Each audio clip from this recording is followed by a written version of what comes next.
Everybody grieves in their own way, but what happens when you have to grieve in isolation? I'm joined by Barb Mundell, Executive Director of Bereaved Families of Ontario, Kingston, and also Tina Bailey of Community Foundation for Kingston Area. So, Tina, I'll start with you. You've made some grants recently and won two Bereaved Families of Ontario. Tell me about it.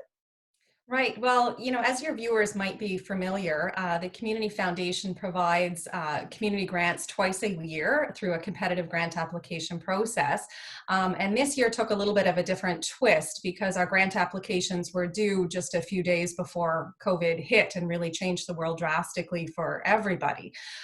So what we did is we went through the review process and put forward those for recommendation for funding now that remained relevant in the current context and would help provide support to the community in this very challenging time. And, as you mentioned in the intro, certainly grieving at a time of physical distance where you can't get comfort from being surrounded by family and friends, the comfort of a hug or the distraction of your day-to-day activities. So we really looked at the project that Barb will speak to you shortly about as being very important to fund. So we were very, very pleased to advance a community grant to Bereaved Families of Ontario, Kingston Region, to allow them to provide this support. Okay, thanks, Tina. Now, Barb, how will the funds be used?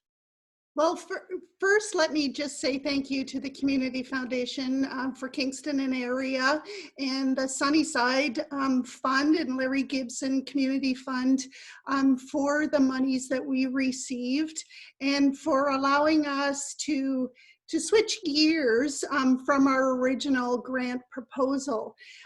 Because of COVID-19, we've had to close our offices and we're all working from home. To support the grieving here in Kingston through phone support, as well as now moving to online video support groups, which we started immediately after I received the funding from the Community Foundation. So, Barb, what is the biggest change you've noticed in the questions people ask and the services that they look for since all this started? Well, for many of our families that we have been supporting, they have been with us for a time, so we've continued with that support. What we've found with people who are now isolated at home and sitting with their grief alone, the conversations are longer. Our phone conversations may not have been as long with touching base with those that are grieving, but now this is a person's opportunity to connect with somebody who gets it because of all our volunteers, our peer support, so they come from a place of understanding and know what somebody's going through. Sadly, with COVID, if you look in the paper, people are still dying, and families and individuals don't have the opportunity often to have the traditional rituals that surround death, and so that's isolated people even further in their grief, and has added a layer to grief. As difficult as it is to begin with, it's that much more difficult now. Are people saying, well, I know I can't have a funeral because I'm only limited to, 10 people, so I'll have So it's slow.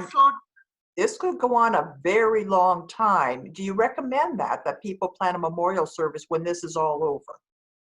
Well, a lot of people do that anyways. If somebody dies in the winter, they wait to have a celebration of life in the summer. So that hasn't changed. I think what's changed is that, like you say, people are limited to having 10 people at a funeral, and that's 10 people altogether.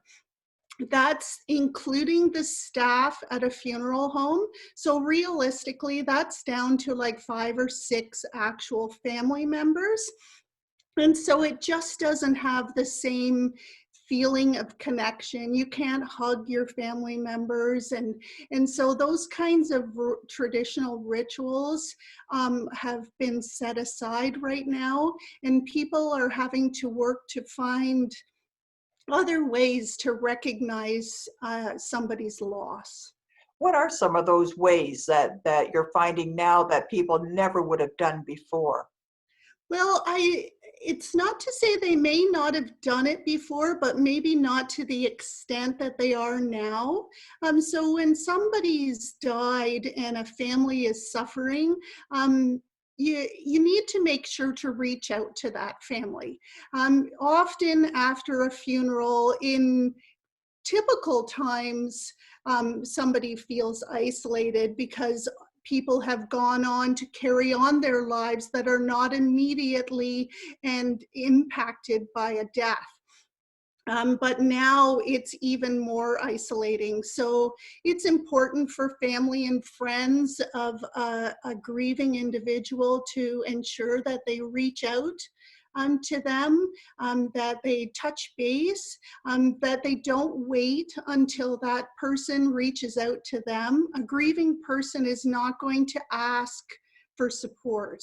It's very difficult for them to call us asking for support. We always say that's the hardest thing, is picking up the phone, or when we could, to walk into one of our groups. So as the community surrounding a grieving person, it's important to support them. You know, it's something I've always wondered about. What is the appropriate thing to say to someone who has just lost someone, recently lost someone, and more importantly, what not to say? I've always wondered. What can you tell me? Oh, there are so many things not to say. Right, like what are some of those things? Well, like it was for the best. They're in a better place. Those are all terrible things to say to somebody who's grieving. They've lost a loved one. They're not in a better place. We want them here with us, regardless of what took them. If it was illness or if it was COVID, they're not in a better place just because their illness is gone now. Sometimes the best thing to do and say is, I'm sorry. I'm sorry you're suffering and you've lost your important person in your life. What can I do? I'm going to bring dinner. You decide you're going to do things.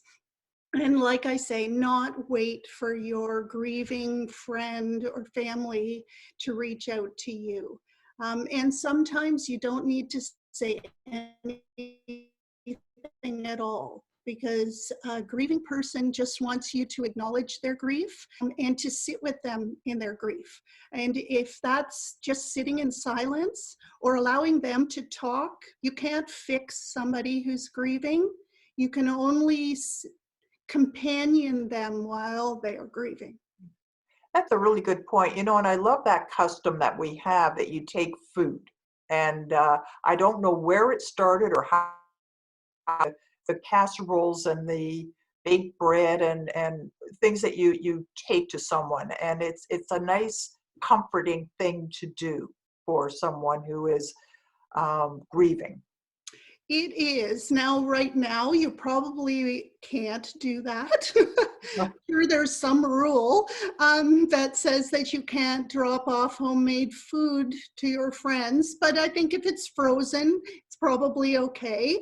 But as an alternative, if you're hesitant about that, buy them a gift card.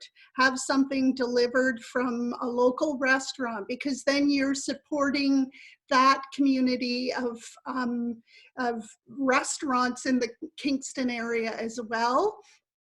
So that's another way to do it. But even dropping off, like notes and cards and things like that are helpful. It doesn't need to be a condolence card. It can just be a card or a note. That means so much to somebody who is feeling alone and grief. I like the idea of the gift card. What a great idea that is. And again, we're all making adjustments, and that's just one of those adjustments, but it's a really great idea. Barb, if you had one piece of advice to give to someone who's gone through a loss, what would that piece of advice be? The best piece of advice I would give somebody who's suffered the death of a loved one is that this is a journey that everyone has to go through. When you've lost a loved one, it's the most difficult and devastating loss to have to stand and work through.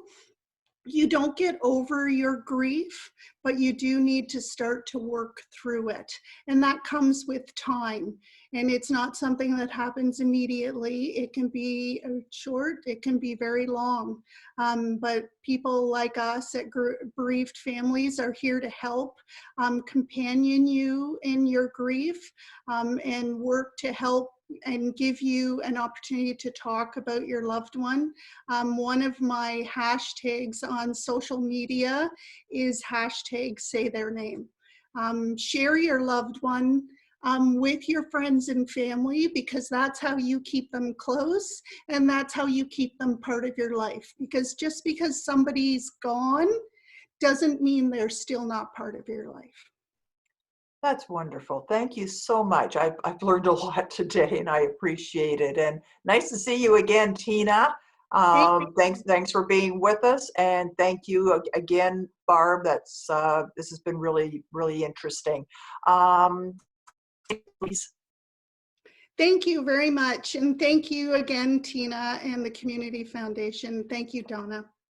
Thank you, and good luck with your project. And, if I can just do one little thing at the end of that, I think, what Barb and her organization have shown is the incredible flexibility that we're seeing in a lot of charities this day who are really pivoting their operations to be able to deliver services in new and innovative ways. So that's the exciting thing to me about this project, is taking that bereavement support from, in-person and group counselings to online through technology and phone. And I think, Barb, you're doing text support and something. So still delivering the service at a time when the need is incredibly high. So thank you for the good work that you do, Barb, and good luck with the project. Thanks.